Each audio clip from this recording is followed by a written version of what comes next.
શ્રી સ્વામિનારાયણ હરે.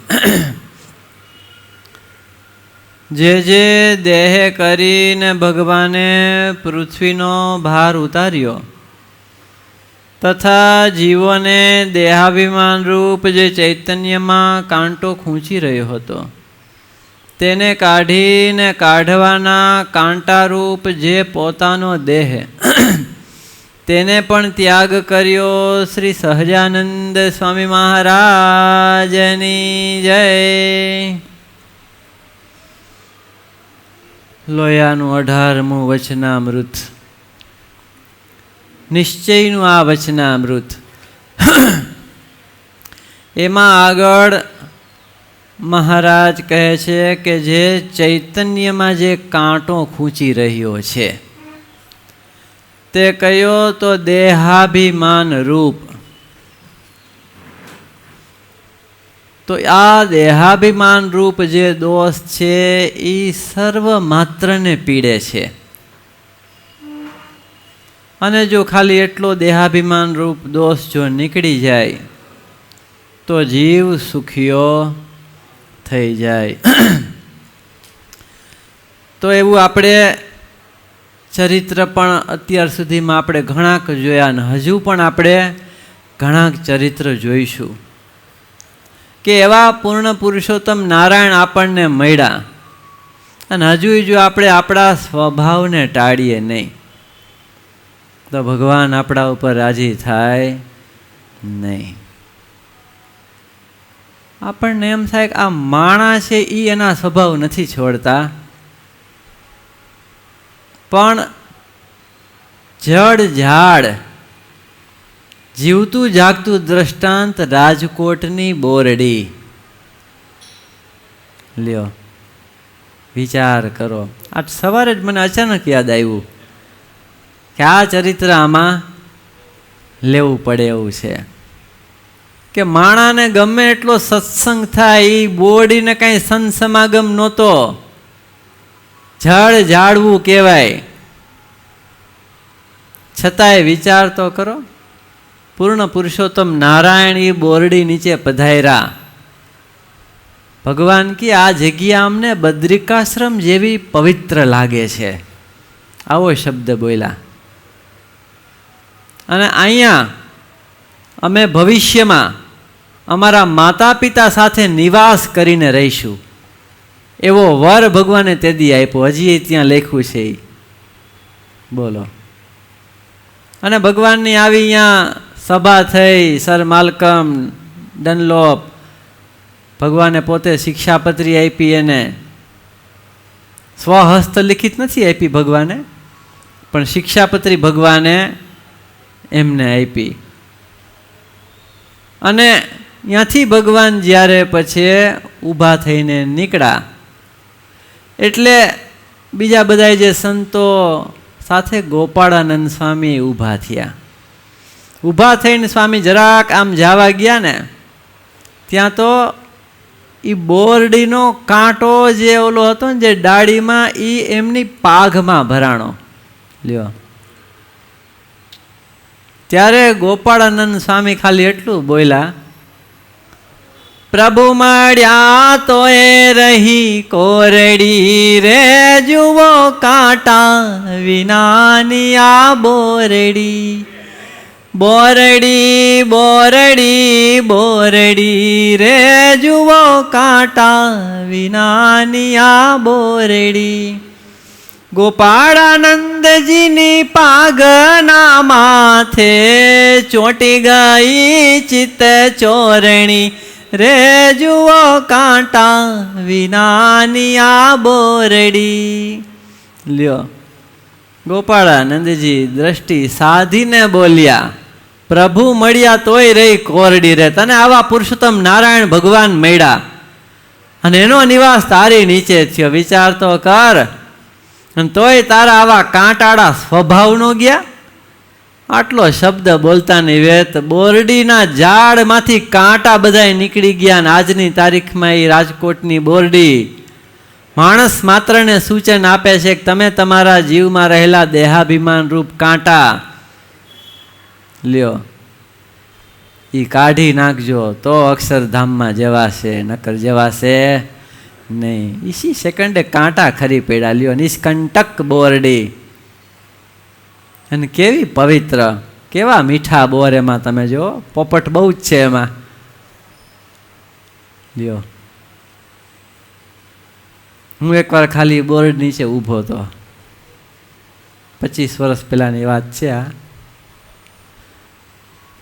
તે બોર્ડ નીચે ઊભો તો મેં કીધું હમણાં કાંટા ઘણા દીથી આ બોર હમણાં ઘણા દીથી આમ મળ્યું નથી હોય એકે. એમ કરીને આમ ઊભો હતો, સીધું હાથમાં બોર આવ્યું. લ્યો આ પ્રગટ ભગવાન છે ખરેખર. લ્યો આપણને એમ થાય ઓહો, આમ રડી પડ્યો તો હું તો. એક બોરો એવું મજાનું પાકેલું સરસ, અને ત્યારે જ કંઈ નિયમ ધર્મની ખબર ન પડતી બહુ, એટલે એમને ખાઈ ગયા ધોયા વિના. સુરા ખાચર ને બધા નો મહારાજ ઓલા નાતા હતા ઉતાવળી નદી કુંડળ, તે મહારાજ નાયા, અભિષેક કર્યો ભગવાને, દૂધ દહીં પંચામૃત ને પછી ભગવાન એમાં સ્નાન કરવા નીકળ્યા. અને શરીર ઉપરથી જે ઓલા આમ નદી હતી ને તો પાણી આમ જાતું એટલે ઓલા દહીંના બધા આમ ફોદા નીકળે ને, તે સુરા ખાચરની તો બધા નાઈને બહાર નીકળી ગયા હતા. પણ કે ભૈણું આ મહારાજ નાય છે એમાં કે આમ જોતો ખરા, આ તો ઓલો પ્રસાદ જાય છે બધા. તો વરી પાછા અંદર ધુબાકા માર્યા, ઓલા દહીંના ફોદા ઉપર આવતા જાય ને તે બધા ખાતા જાય. ઓલા મયારામ ભટકેલા, આ તો બધું અળગણ પાણી કહેવાય, કે આ ન ખવાય ફોદા, કે તારું ટીપણું તારી પાસે રાખ ને તારા ધર્મ નિયમ તારી પાસે રાખ. આ પુરુષોત્તમ નારાયણના શરીરને અડેલા ફોદા ક્યાંથી મળે અમને? લ્યો એમ ભગવાનનો આટલો મહિમા છે આવો. અને એ મહિમાથી જ આપણા દેહાભિમાન રૂપ જે આ બધા કાંટા સ્વભાવ છે ને જે એ નીકળશે. જેટલો મહિમા સમજાશે ને એટલું સુખ આવશે ને એટલા બધા દોષો નીકળશે. અને જેટલા એકબીજાના અવગુણ આવશે એટલું ઉલટાનું કાંઈક આપણું થયું હોય છે એ બધું પાણી ઢોળ 12 મેદી કરે ને, ક્યારે કરે, ઘણા 16 મેદી કરે, કોઈક 13 મેદી કરે. રિવાજ નોખા હોય. હા, અને કોઈક તો ઢોળવું હોય ઢોળે ન કરે, એમને રાખે નથી. ભેરું કરો, હરખા 2-4 જણાનું થાય ને પછી ભેળું કરીને પાણી ઢોળશું. પણ આવા ભગવાન મળ્યા. વિચાર તો કરો, એ જડ જાડું એણે એના સ્વભાવ છોડ્યા. નાના બાળકને તમે આમ જો લાફો માર્યો હોય તો એ 2-5 મિનિટનું આવે તમારી પાસે. વરી પાછ તમને કાંઈક રમકડું દેખાડું ને તો પાછું આવે, ખોળામાં બેસી જાય, તમને વાલ કરે. પણ મોટા હોય ને એને કોકને લાફો માર્યો હોય, અરે લાફો હું ખાલી કીધું હોય કે આને એક નાખવી છે ને એને ખબર પડી હોય, લ્યો ત્યાં ભડકો થાય. આમ મને નાખવા એવો જોઉં છું હું, કેટલા દી આંટી રાખે. ઓલો બિચારો બોલ્યો હોય, કોઈક બિચારી વચ્ચે ભરાવી દીધો હોય. અને ધ્યાની સ્વામીજી કહેતા કે જ્યારે એ 5 વર્ષના બાળક જેવા સ્વભાવ થશે ને ત્યારે અક્ષરધામમાં જવાશે. લ્યો હવે એના સ્વભાવ કેવા હોય, કાંઈ પડ્યું હોય બાળક કેવું નિષ્ફિકર હોય, કાંઈ ટેન્શન છે ને. આપણે તો રાત પડે એટલે વળી ચિંતા કે સવારે સારું નોકરીએ જઈશું તો કેમ થાય છે, શેઠ કાંઈક બોલશે તો, ઓલું આમ થશે તો, હજી હગાઈ બાકી છે ને આ છે ને ઓલું છે ને, કાંઈક ચિંતા લઈને બેઠા હોય. બાળકને કાંઈ ટેન્શન છે, એને માતા ટાણે ટાણે એને ખવડાવી દે છે ને તોય નથી ખવડાવતી. કોઈ દી બાળકે માગ્યું, લ્યો એને માને ખબર જ છે. એમ આપણને ભગવાન મળ્યા, ભગવાનને બધી ખબર જ છે, પણ આપણે બધું માથે લઈને બેઠા છે. જેમ શકટ તણો ભાર સ્વાન તાણે. કૂતરું ગાડા નીચે બેઠું હોય ને એને એમ છે હું ગાડું આખું મેં ઉપાડ્યું છે, સમજ્યા, આખા ઘરનો ભાર હું ઉપાડું છું. એ આ દેહાભિમાન, બીજું શું. ગુણાતીતાનંદ સ્વામી પાસે એક આવ્યા ભગત. સ્વામી કે ભગત અહીં રોકાવો 10-15 દાડા થોડીક સેવા. અરે સ્વામી હું એક દી કે ઘરે ન હોવું તો કોઈ ખાય નહીં ઘરે કે મારા વિના. સ્વામી કે ભાઈ કોઈ કોઈનું નથી, એ બધું ભૂલી જાતું. તો કે ના ના સ્વામી કે મારા વિના ઘરે કોઈને હાલે નહીં. હા એટલો બધાને મારામાં પ્રેમ છે. સ્વામી કે તાર જવું લાલ તને દેખાડું કેટલોક પ્રેમ છે નહીં તને, પણ હું કહું એમ કરવું પડે. ભલે સ્વામી, કાંઈ વાંધો નહીં, દેખાડો લ્યો, તમે સાચા થાવ, હું સાચો થાવું જોઉં. ત્યારે ગુણાતીતાનંદ સ્વામી કહે, સારું એક કામ કરો, 15 દી નથી રોકાવો, ખાલી 3 દી રોકાવો. તો કે ભલે સ્વામી, કાંઈ વાંધો નહીં. સ્વામીએ ઘરે કાગળ નાખી દીધો કે ફલાણા ભાઈ કે આવી રીતે રસ્તામાં જતા હતા અને ઉકલી ગયા છે અને એનો અગ્નિ સંસ્કાર એ કરી નાખ્યો છે તમારા ધણીનો. અને તકલીફની વાત એ થઈ છે કે ભાઈ ભૂત થયા છે, હવે રખે ઘરે આવે ને તો ધ્યાન રાખજો. આટલો કાગળ નાખી દીધો, સમજી ગયા ને બધું આટલામાં. અને બરોબર 3 દી પૂરા થયા એટલે સ્વામી કહે, ભલે ભગત તમે જાઓ. ક્યાં ઘરે ગયા, અને ઘરે ગયા એટલે ઘરવાળાની બધાય તો સાબદા થઈને જ બેઠા હતા. હવે એમાં પાછું સ્વામીએ મોકલ્યો હતા ને કે રાતનું ટાણું, એટલે ભૂત ક્યારે આવે? ભૂત નહીં, રાતે આવે, એમ જા હળી કરવા, દિવસે ઓછા પીડતા હોય. અને પછી રાતે ભાઈને મોકલા, 11 વાગે મોકલો ઓલા અહીંથી, એટલે ઓલો પોટતા પોટતા એને રાતના 2:30-3 વાગે. અને બરોબર આને કમાડ ખખડાવ્યા. કોણ? તો કે હું ફલાણો હોય કે તારો ધણી. હાલ તો થા, શું મારો ધણી? ભાઈ આવડી ચોપડાવ્યો. તો કે અરે પણ ખોઈલ તો ખરી, શું વાત કરસ તું? અરે હારા મરીને ભૂત થયો છો અને પાછો એ કે અહીંયા એ કે હું લેવા આવ્યો હવે?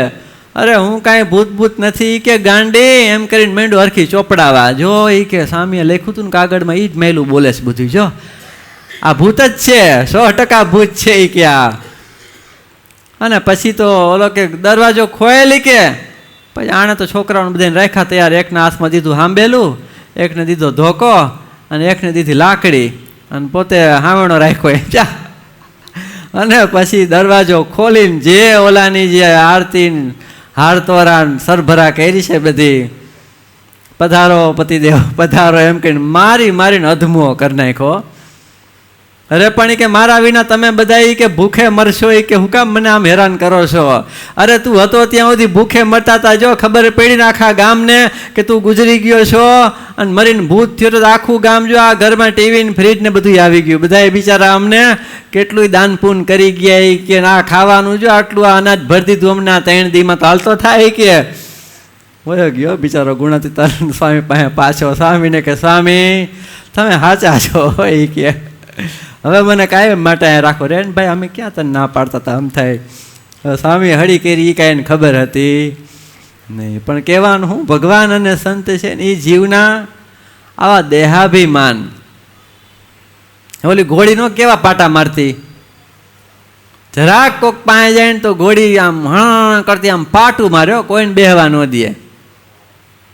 તે મહારાજ પોતે એનું દેહાભિમાન રૂપ જે કાંટો, એનો સ્વભાવ ટાળવા ભગવાન પોતે બેઠા હો.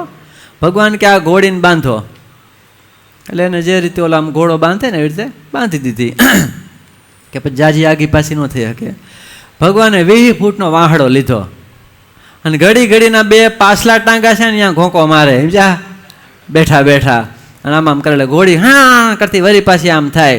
એમ કરતાં બપોર સુધી ભગવાને ચાલુ જ રાખ્યું હો. અને પછી તો ઘોડી થાકી થોડીક, પછી ભગવાનને ઓલા દાદા ખાચર કે મહારાજ કે જમવા હાલો. એ કે કેટલા વાગ્યા પ્રભુ? અહીંયા કોકી કે આને ઘોંકા મારવા બેન તો હું આવું. દાદા ખાચર કે સારું. એ કે પછી લગભગ એને બેહડા કે કોઈક બીજાને બેડ, અને પછી એણે ચાલુ રાખ્યું. હાજ સુધીમાં તો ઘોડી થાકી ગઈ. પછી તો કોઈ બાજુમાંથી નીકળે ને થપાટ મારે ને તોય ઘોડી જરાય હણહણે નહીં અને શાંતિથી ઊભી હોય. મહારાજ કે હવે આને છોડી દે, કે હવે આની સવારી ગમે એ કરી શકશે. એ કે લ્યો, એના સ્વભાવે એને છોડાવા છે અને એને છોડાય ખરા. અને આપણે જો છોડવા હોય ને તો છૂટી જાય. આ તમાકુ ફાકીનું શું છે? એ જીવે પકડી રાખ્યું છે, નથી છૂટે એવું કંઈ નથી. ઓલા સાધુને કીધું કે ભાઈ આ મારથી છૂટતું નથી. આપણે તે એને પકડ્યું છે, એ એને તને થોડું પકડ્યું છે. ત્યાં સાધુ મહાત્માએ ઝાડને બથ ભેર્યો ફેરવીને, અરે આ ઝાડ મને છોડતું નથી, હવે હું ગાંડા કાઢો છો તમે? ઝાડે તમને થોડું પકડ્યું છે તો મૂર્ખા, એ તો સમજાવું છું ક્યારનો તને. કે તમાકુ એ તને નથી પકડી, તે તમાકુને પકડ્યું. લ્યો કેવા ભૂંડા લાગે, બકરા ઓલા પાંદડા ચાવતા હોય ને બટાકાના છાલકા ચાવતા હોય ને એવા લાગે. લ્યો જ્યાં ત્યાં પિચકાર્યું મારે. અમારા કેટલા સ્વયંસેવકોએ મૂકી દીધું. લ્યો આપણા રુસ્તમ બાગના હો સંતોએ બેસાડ્યા હતા એકવાર, તે લગભગ એ મૂકી દીધું. પછી અમે પાછા ટોંચ મેરે રાખી, હળી કરી અમે ચાલુ છે કે બંધ છે ભાઈ. હા ઘણા શું ને કે પાણી મૂકીને પાછું લઈ લઈએ 2 દીમાં, એમ જા કે પેલા પાણી મૂક્યું હોય વળી પાછા એ ના એ. પછી અમે વળી 15 દી મહિનો થાય એટલે જરાક પૂછી ખરા ભાઈ ચાલુ થઈ ગઈ છે પાછી.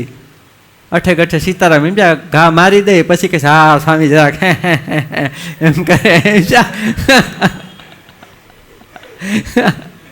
નામ નથી દેતા. આપણી સભામાં બેઠા છે અત્યારે,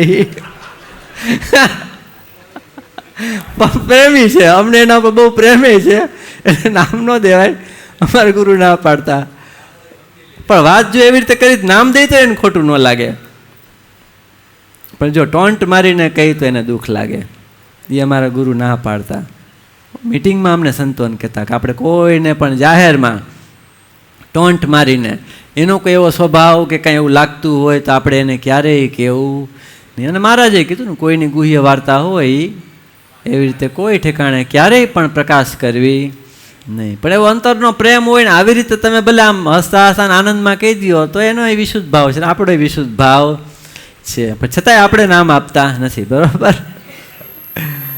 તો આપણે આપણા અંતરમાં રહેલા આ દેહાભિમાન રૂપ જે કાંટા એ કાઢવાના છે. દુર્લભ રામ મહેમદાવાદ વાળાનો દીકરો એ દેહ મેલી ગયો ત્યારે મહારાજ પોતે મહેમદાવાદ પધાર્યા. આ ભગવાનના નિશ્ચયનું આ વચનામૃત છે. અને કેવા કેવા નિશ્ચય ભગવાનના આ ભક્તોને છે ને એની બધી આ વાતો છે.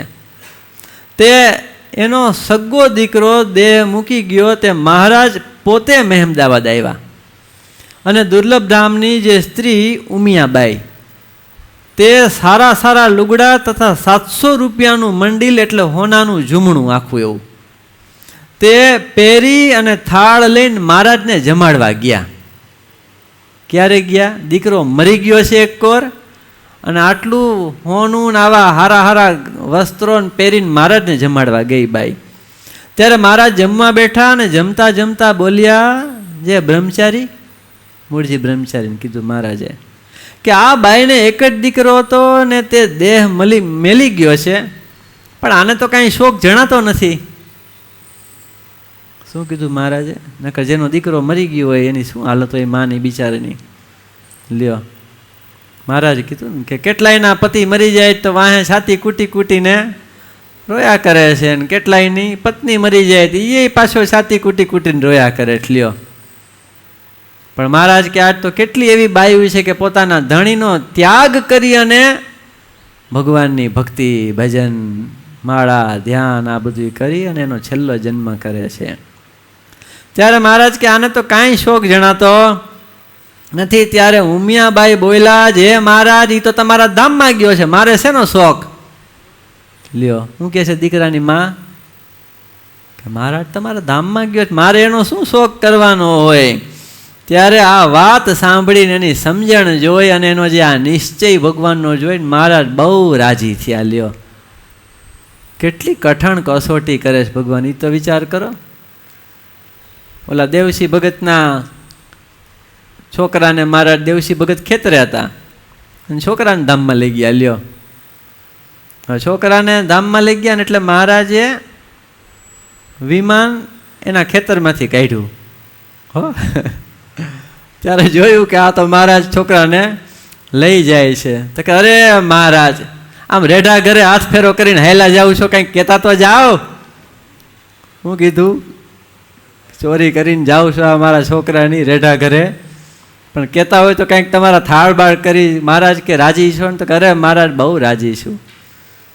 લઈ ગયા દીકરાને. લ્યો પછી વાંહેથી છોકરાના શબ હતું ને તો આ દેવસિંહ ભગત નેનપુરના લગભગ તો દેવસિંહ ભગત એના ઘરવાળાને કહે કે ભાઈ જો હવે તું જા ઘીનો ઘડો લઈ અને ગઢડે અને હું જાઉં પાછો ખેતરે, નકર આખું ગામ આવશે ને ખોટી રોક કાઢ કઈ રાખશે નહીં કે એમાં કાંઈ હારાવાટ છે નહીં. બાઈ તો ગઢડે પહોંચી ગઈ લ્યો ઘીનો ઘડો લઈને અને મહારાજના ચરણમાં મેલો. મહારાજ તો જાણતા જ હતા બધું. ત્યારે મહારાજ કે અરે આ શું છે ઘીનો? તો કે મહારાજ ઘીનો ઘડો છે. તો કે શેના માટે લાવી બાઈ? મહારાજ અજાણા થઈને પૂછે. ત્યારે બાઈ કે મહારાજ કે મારો એકનો એક દીકરો હતો એને તમે ધામમાં લઈ ગયા તે હું તમને આ ઘીનો ઘડો અહીંયા આપવા આવી. એ મજાનો વાપરજો તમે તમારે અર્થે થાળ થાય, સંતોને અર્થે રસોઈ થાય. ત્યારે મહારાજ કે કેમ તને કાંઈ ચિંતા ન થઈ? ના રે ના મહારાજી કે હવે છોકરો આમ થઈ મોટો થઈને વળી પાછું એને અમારે પૈણાવો અને ધંધે લગાડવો ને કંઈક ઉપાધિઓ હતી બધી. એના કરતાં તમારા ધામથી મોટું સુખ છે શું? તે તમે લઈ ગયા. તમે તો બહુ બે માણા બહુ રાજી થયા. મારો ધણી કે તું જાય કે ઘડો લઈને મહારાજ પાયણ હું જાઉં ખેતરે, આખું ગામ નકર રોકકડ કરશે. મહારાજ ઊભા થઈને સભામાં હું બોલ્યા કે તમારી એક વેત જેવડી છોડી મરી ગઈ દાદાની દરબારમાં. પાંચુબાની છોડી? પાંચુબા પોતે જ હે? હા, પાંચુબાની દીકરી ને? પાંચુબાની દીકરી કે એક વેત એકની છોડી મેં તમારી મરી ગઈ તે તમે મને દૂધ પાવાનું ભૂલી ગયા 2 દાડા તો ભગવાન કહે. અને એટલો શોખ કર્યો ને આ બાઈનો હગો દીકરો એ કે જુવાન જોધી કે 16 વર્ષનો અમે ધામમાં લઈ ગયા અને બાઈ જોઈ કે અહીંયાથી અહીંયા આવી. તમારી સમજણ મોટી કે આની સમજણ મોટી? આ કેવા નિશ્ચય છે બધા એના, જો વિચાર કરો. અને હવે આ દેહાભિમાન રૂપ એ જ દુર્લભ રામવાળું ચરિત્ર છે. તે સાંજને સમયે મહારાજ વડ હેઠે સભા કરીને બેઠા. તે સભામાં કેટલાક હરિજનો આ દુર્લભ રામ અને બેચર ભટ્ટ એ પણ બેઠા હતા. એને જોઈને મહારાજ બોલ્યા જે તમારે બેયને પરસ્પરસ અણ બનાવવું છે તેથી નોખા નોખા મંદિર કરીને બેઠા છો એમ ન રાખવું, માટે તમારે હંપીને રહેવું તો ઠીક. ત્યારે બેચર ભટ્ટને મહારાજે પેલા પૂછ્યું કે તમે શું કરશો? તો કે મહારાજ તમે રાજી થતા હોય ને તો હું દુર્લભ રામના ખાંસડા ઉપાડું. લ્યો એના જોડા. ત્યારે એ વાત સાંભળીને મહારાજ બહુ રાજી થયા ને પછી મહારાજે દુર્લભ રામને પૂછ્યું ભાઈ આ તો જો તમારા ખાંસડા ઉપાડવા તૈયાર છે તો તમે એની પાઘડી ઉપાડો કે નહીં? બોલો કેટલું માન હશે એનામાં. ત્યારે મહારાજ એને ખાંસડા નથી કીધું, એને પાઘડીનું કીધું. ત્યારે શું કીધું દુર્લભ રામે કે અરે એ ભિખારીની પાઘડી હું ઉપાડું? ત્યારે મહારાજ કચવાણા હો. મહારાજ નહીં ગમ્યું નહીં. પછી તો મહારાજ અહીંયાથી કોચવાઈને વયા ગયા. બીજે દી વડતાલ પધાર્યા. પછી રામનવમી ઉપર દુર્લભ રામ અને એના ઘરના જે આ ઉમિયાબાઈ, જો બાઈનો નિશ્ચય કેટલો છે, એને કેટલું છે નાને કેટલું છે. ત્યારે મહારાજને દર્શને ગયા અને ત્યાં દુર્લભ રામ બહુ માંદા થઈ ગયા અને શરીર નો રહે ને એવી હાલત થઈ ગઈ. ભગવાનને તો બધું આવડે છે, સામ દામ ભેદ દંડ, કોને ક્યાંથી કેમ આમ મરખો આમ કુંડાળામાં લેવો ને બધું આવડે છે પુરુષોત્તમ નારાયણને. કારણ કે એને શું છે કે આપણા સ્વભાવ છોડાવા છે. ગુણાતીતાનંદ સ્વામીએ ન કીધું કે છેલ્લી બાકી રોગ પ્રેરીને ચોખ્ખા કરશું. લ્યો. અને પછી આવી રીતે તે વખતે મહારાજે ઉમિયાબાઈને પૂછ્યું તમારા ધણીનો દેહ રહે એમ નથી તો તમને શોક થશે કે કેમ? ત્યારે ઉમિયાબાઈ કે મહારાજ એ તમારા ધામમાં જાય એનો શોક શું કરવો પડે? જો બાઈ જો કેટલી આમ સમજણવાળી છે, હજી આગળ હજી શું કહે છે ને એ પાછું જોવાનું છે. મહારાજને કહે મહારાજ એમાં શોક શું કરવો પડે તમારા ધામમાં જાય એમાં?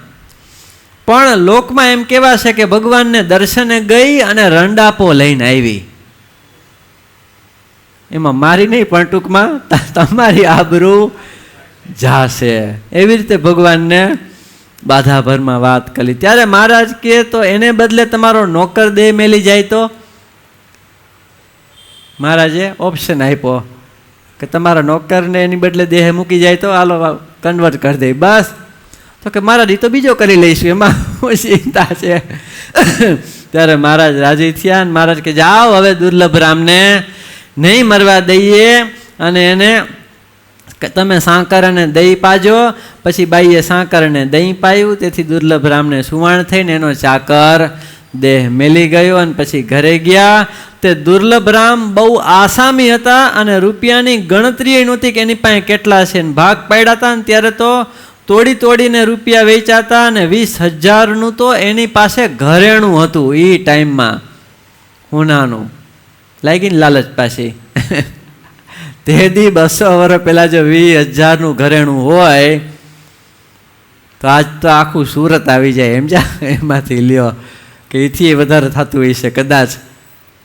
ત્યારે 20,000 રૂપિયાનું એની પાસે ઘરેણું હતું, પણ ભગવાનનું વચન ન માન્યા, બેચર ભટ્ટની માફી ન માગી, અરસપરસ હંપીને ન રહ્યા.